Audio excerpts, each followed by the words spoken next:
You'll be calling your lawyer? Just what I want to hear. As a former school board privacy officer, I dealt with many FOIA requests from the public that dealt with anything from salaries of senior employees to value of contracts awarded to emails about routine business. Occasionally someone would submit a very complex request that would require a lot of time to complete. So it was with one parent who wanted thousands of emails, committee meeting minutes, reports, and the personal notes of a dozen different school board employees. The reason? She had requested that her children's bus stop move from the entrance to the cul-de-sac she lived on to right in front of her house. While the difference was only about 100 meters 109 yards. The request was denied because the circle at end of the cul-de-sac was too small for the bus to turn around. After working on the request for more than a month, she grew impatient and demanded to know what was taking so long. I tried to explain I was a one-man operation, but she started making accusations that I was part of a conspiracy against her. She demanded that I produce all the records immediately or I will contact my lawyer. Now, I'm smart enough to know that anyone who says I will contact my lawyer doesn't have one. Especially not one who specializes in freedom of information requests. But, playing along, I said, "Oh, we don't want it to come to that. I'll finish this today," and hung up. So I did. The legislation requires that we charge 7.50 minutes of search time for records, plus 7.50 minutes of preparation time redacting personal information, eliminating non-responsive info, etc. Plus other incidental costs, copying, printing, etc. Because I had to have ICT help with the emails and computer records, the charges added up rapidly. I called her back the next day and told her the first batch of records would be ready by the end of the week. Then I asked how she'd like to pay the costs. "The costs?" she said. "What costs? How much?" "For $870, I said. "As I'm sure your lawyer will explain, 50% is payable up front before we proceed any further with the request.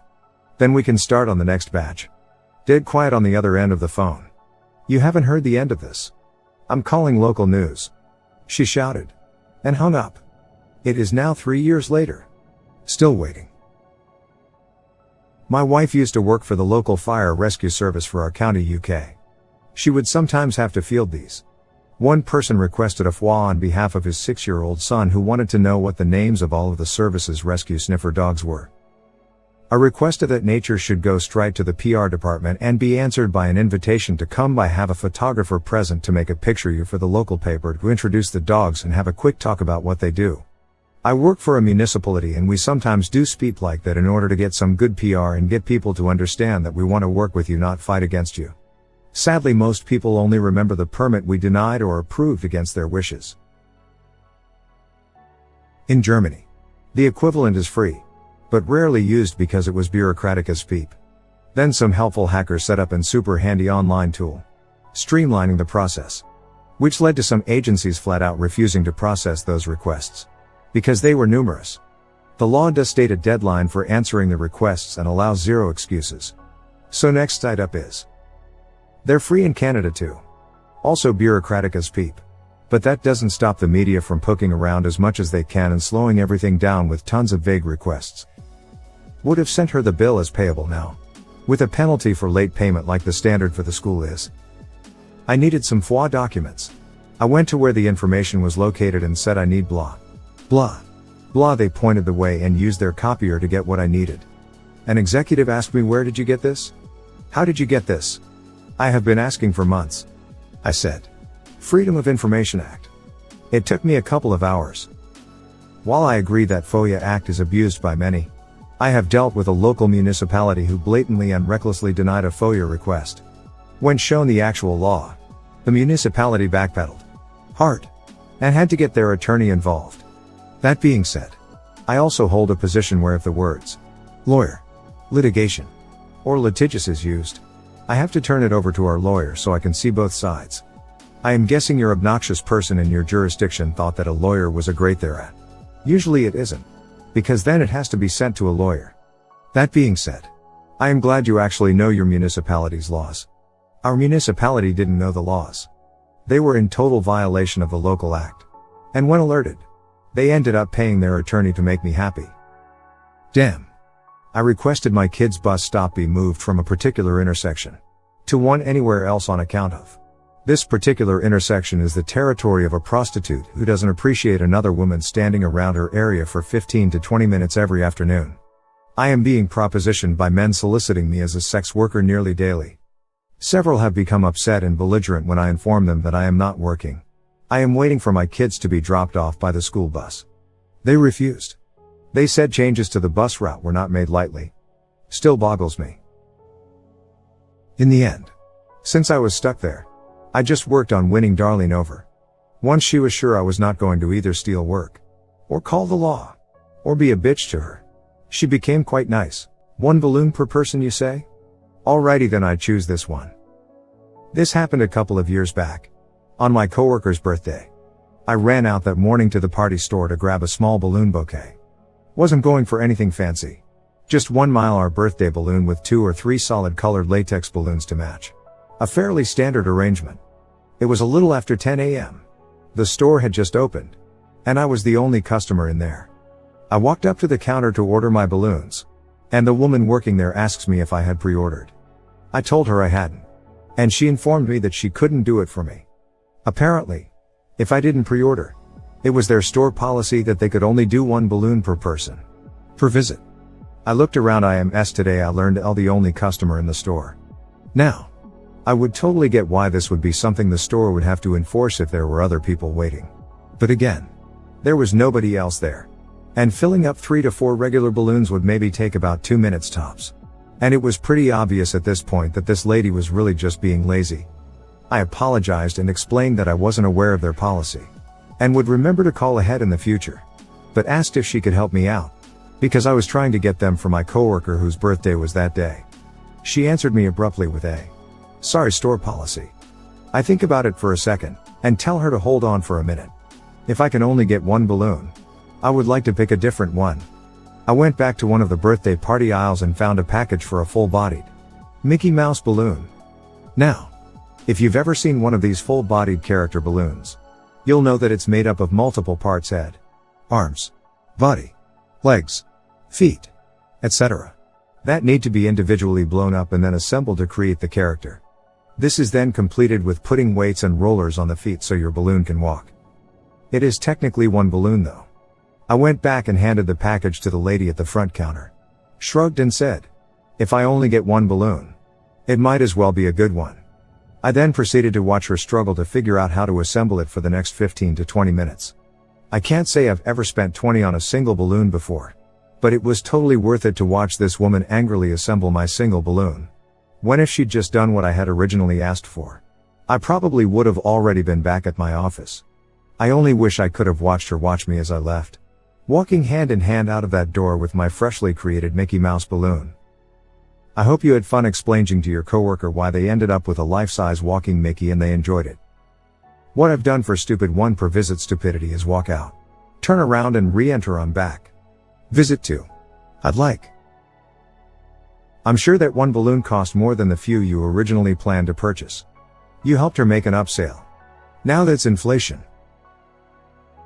For a little while I thought you were going to message everyone in your office to come and buy 1 balloon to assemble the bouquet, and just stand in front of her collecting the balloons from your workmates as they pay for them to assemble the final product. Afterwards you could have sent a message to the district supervisor naming the store assistant, and how you have told everyone you know about the store policy, not in a mean way. Frame whole thing positively. The manager will get the subtext. What do all of these helium shortages have to do with the limit policy? If you can pre-order multiple balloons but just not in store, the same amount of helium would be used, wouldn't it? Well worth a 10 AD. I own a staffing company. Last year I was using a Payday app to pay a staffer around $200 for a few gigs. When I tapped her name, I accidentally tapped 2 other staffers' names. I didn't notice it and hit pay, sending money to all 3 people. I noticed it and sent them a text, asking for it back. One girl laughed at me and sent it right back. I sent her 20 for her trouble and honesty. The other person never returned my text. This year I placed an ad for an event and the same thief replied to it. I was dumbfounded, but amazed by the balls on this guy. I quickly placed a dummy ad with a different email account that I use only when I buy things online. He replied and I sold him a story about a gig 90 miles away that would pay nearly twice what my real gig would pay. So last Friday, he woke up early, got dressed for work, and drove 90 miles and back for no reason at all. Thief you, pal. Locked because y'all can't behave. Chef's kiss. This is the kind of petty revenge this sub was meant for. Good post. Wouldn't you just deduct it from his next paycheck? All my staffers are contract workers, not employees. Clients ask for a number of staffers. I provide them and pay them when the client's check clears. I did not owe him any money at the time. Shouldn't you pay them timely, regardless of when/whether the client's check clears? I do. In 2019 I had a regular client that was slow, and sometimes very slow to pay. I paid my staff every week out of my own money. I threatened to sue the client and they paid me everything they owed me. Over $17,000. Me and the client signed a new contract that clarified payment timeliness. Why didn't you hire the thief for the gig and deduct the $200 from his pay since you have proof you already paid them in advance? I won't knowingly put a dishonest person in front of a client. Considering exactly what you described as a very common scam, I am not surprised they didn't give you the money back. Also, what kind of SpeedT app is your company using where you can just tap a name and send them money with no confirmation? Isn't that just asking for a problem later down the line? Your company is lucky it was only $200. It was just dumb on my part. I was new to the app. It was a list of people I had already paid for previous gigs. I have big fingers. I was tired. I just peeped up. I figured they'd send the money back and we'd joke about it. We're tight like that. But this was a new guy and he just kept it. Whatever. One time I typed in the money I owed a guy when I first got the app, and it doesn't automatically include a decimal point for the amount. And I almost sent him over 14,000 instead of 140. And this guy would have kept it. And I had the money in my account to cover it. So I would have been speep out of luck. I check it very closely now. Interesting. Especially since in most states, if you misrepresented a job or gig, and especially if someone went in this job with a reasonable expectation that it was real, then you committed fraud to get revenge. I'm not saying what he did was okay. Just that your pettiness exceeded his not only in legality, but also because of the fact that your revenge was premeditated once you realized who the person was, upgrading your crime to conspiracy to commit fraud, which makes it more illegal. Again, depending completely on the state you're in. But in most states you'd be in a speepload of trouble if he found out and pursued it. This is the only legitimate standpoint. They were wrong to keep it. Op is a backpedaling coward trying to insult people over their criticism. You don't understand. We're like a family here. Enjoy the 1,200-mile drive. I was living in an apartment in California and had a really terrible neighbor. Super noisy. Let her toddler run around unsupervised. I once saw the kid run into the street. One day she shows up at my door and asks if I've seen her pet ferret, which is illegal to keep as a pet in that state. I called animal control. Officer shows up. Tells her she has to get rid of the rodent. She says she'll take it to her sister's in Oregon. Officer wrote her a ticket. Told her to get it signed by animal control in Oregon within 30 days proving she took the ferret there. Enjoy the drive, 1,200 miles round trip. That ferret is going to the river in a bag. Not to Oregon.